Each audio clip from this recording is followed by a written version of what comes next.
Hello friends, welcome to Himalaya education scope. Friends, आज हम यहाँ पे अध्ययन करेंगे करंट अफेयर्स का। आज है 12 जुलाई और 12 जुलाई के जो भी यहाँ पे इम्पोर्टेंट क्वेश्चन है वो सभी क्वेश्चन मैं यहाँ पे लेके आ रखा हूँ। और फ्रेंड्स, वीडियो के अंत में जो है एक क्वेश्चन मैंने लिया है, तो इसका आंसर आपको जो है कमेंट में देना है। अगर आपने अभी तक चैनल को लाइक शेयर और सब्सक्राइब नहीं किया तो प्लीज चैनल को लाइक शेयर और सब्सक्राइब कर देना, बेल आइकन को प्रेस कर देना। जो भी मैं वीडियो अपलोड करूंगा उसका आपको नोटिफिकेशन मिल जाएगा। आज का पहला क्वेश्चन है, विश्व जनसंख्या दिवस कब मनाया जाता है? तो विश्व जनसंख्या दिवस जो है 11 जुलाई को मनाया जाता है। तो विश्व जनसंख्या दिवस प्रतिवर्ष 11 जुलाई को मनाया जाता है। विश्व जनसंख्या दिवस संयुक्त राष्ट्र द्वारा स्थापित किया गया था और पहली बार जो है 1989 में मनाया गया था।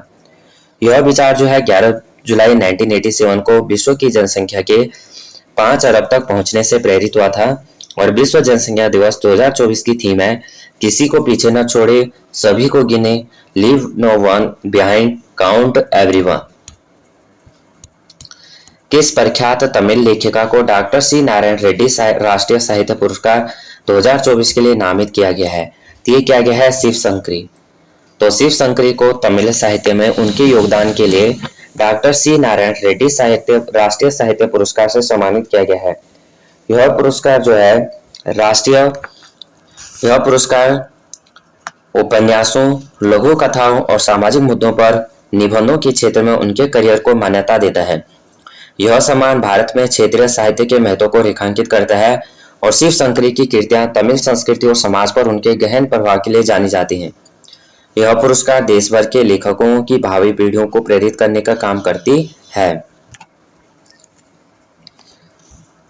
नेक्स्ट क्वेश्चन है, क्षेत्रीय सुरक्षा समूह कोलंबो सिक्योरिटी कॉन्क्लेव का नया सदस्य कौन बना है? ये बना है बांग्लादेश। तो कोलंबो सुरक्षा सम्मेलन CSC की 8वीं उप राष्ट्रीय सुरक्षा सलाहकार DNSA स्तर की बैठक 10 जुलाई 2024 को मॉरिशस द्वारा वर्चुअली आयोजित की गई। भारत, मॉरिशस, मालदीव और श्रीलंका ने बांग्लादेश का CSC के 5वें सदस्य के रूप में स्वागत किया। जिसे हाल ही में जो है आर्मी हॉस्पिटल के कमांडेंट के रूप में नियुक्त किया गया है, ये किए गए हैं शंकर नारायण। तो लेफ्टिनेंट जनरल शंकर नारायण ने हाल ही में सशस्त्र बल चिकित्सा सेवाओं के शीर्ष अस्पताल आर्मी हॉस्पिटल R&R के कमांडेंट के रूप में पदभार संभाला है। वह जो है 1982 बैच के पूर्व छात्र हैं और लेफ्टिनेंट जनरल शंकर ने नई दिल्ली से नियोनेटोलॉजी में पोस्ट डॉक्टरल उप विशेषज्ञता की और किंग्स कॉलेज अस्पताल लंदन में बाल चिकित्सा लीवर प्रत्यारोपण में प्रशिक्षण लिया है। सुप्रीम कोर्ट में एक नए फाइलिंग काउंटर का उद्घाटन किसने किया है? ये किया है DYD चंद्रचूड़ ने। तो भारत के मुख्य न्यायाधीश DYD चंद्रचूड़ ने नई दिल्ली सुप्रीम कोर्ट में एक नए फाइलिंग काउंटर का उद्घाटन किया। यह एक बहुसुविधा केंद्र है जिसे सर्वोच्च न्यायालय के न्याय तक पहुंच मिशन के तहत स्थापित किया गया है। साथ ही CJI चंद्रचूड़ ने ब्राजील के न्यायाधीश जस्टिस एंटोनियो बेंजामिन का स्वागत किया और उन्हें भारत का एक महान मित्र बताया। 10वीं ब्रिक्स संसदीय मंच में भारतीय संसदीय प्रतिनिधि मंडल का नेतृत्व कौन करेगा? तो करेगा ओम बिरला। तो नई दिल्ली लोकसभा का अध्यक्ष ओम बिरला 11 और 12 जुलाई को जो है 2024 को रूस के सेंट पीटर्सबर्ग में आयोजित होने वाले 10वें ब्रिक्स संसदीय फोरम PF में भारतीय संसदीय प्रतिनिधि मंडल IP का नेतृत्व करेंगे। आगामी 11-12 जुलाई को लोकसभा अध्यक्ष ओम बिरला रूस के सेंट पीटर्सबर्ग में 10वें ब्रिक्स संसदीय मंच में भारत संसदीय शिष्टमंडल का नेतृत्व करेंगे और भारतीय शिष्टमंडल में राज्यसभा के उपसभापति हरिवंश, राज्यसभा सदस्य शंभू शरण पटेल, लोकसभा के महासचिव उत्पल कुमार सिंह, राज्यसभा के महासचिव PC बोधी शामिल हैं। लोकसभा सचिवालय में संयुक्त सचिव अंजनी कुमार शिष्टमंडल के सचिव हैं। बिम्स्टेक विदेश मंत्रियों की दूसरी बैठक कहाँ आयोजित की गई है? की गई नई दिल्ली। तो दिल्ली में बिम्स्टेक विदेश मंत्रियों की बैठक नई दिल्ली में आज यानी 11 जुलाई को बिम्स्टेक विदेश मंत्रियों की बैठक हुई। यह जो है बैठक 2 दिन चलेगी और इसमें श्रीलंका, बांग्लादेश, म्यांमार, थाईलैंड, नेपाल और भूटान के विदेश मंत्री शामिल हो रहे हैं। BIMSTEC the Bay of Bengal initiative for multi sectoral technical and economic cooperation, इस संगठन का गठन 1997 में मुख्यालय ढाका बांग्लादेश में है। 7 सदस्य देश है बांग्लादेश, भूटान, भारत, म्यांमार के में पास श्रीलंका और थाईलैंड। बिम्स्टेक में जो है बंगाल की खाड़ी क्षेत्र के देश भी शामिल हैं। किस राज्य में राजकीय पक्षी सारस की कुल आबादी 19,918 हो गई है? तो हुई है उत्तर प्रदेश।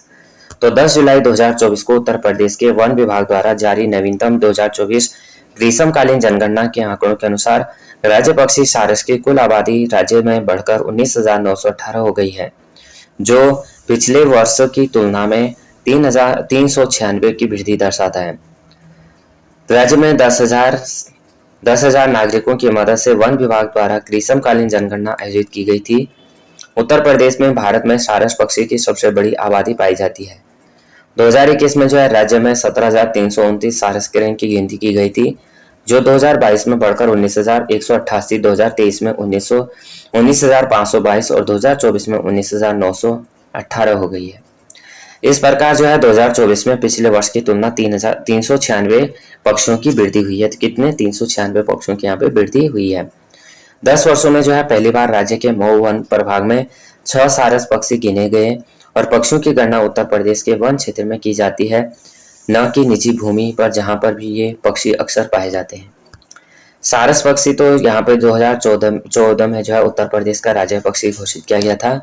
उत्तर प्रदेश में जो है भारत में पाए जाने वाले सारस पक्षी सबसे बड़ी आबादी है।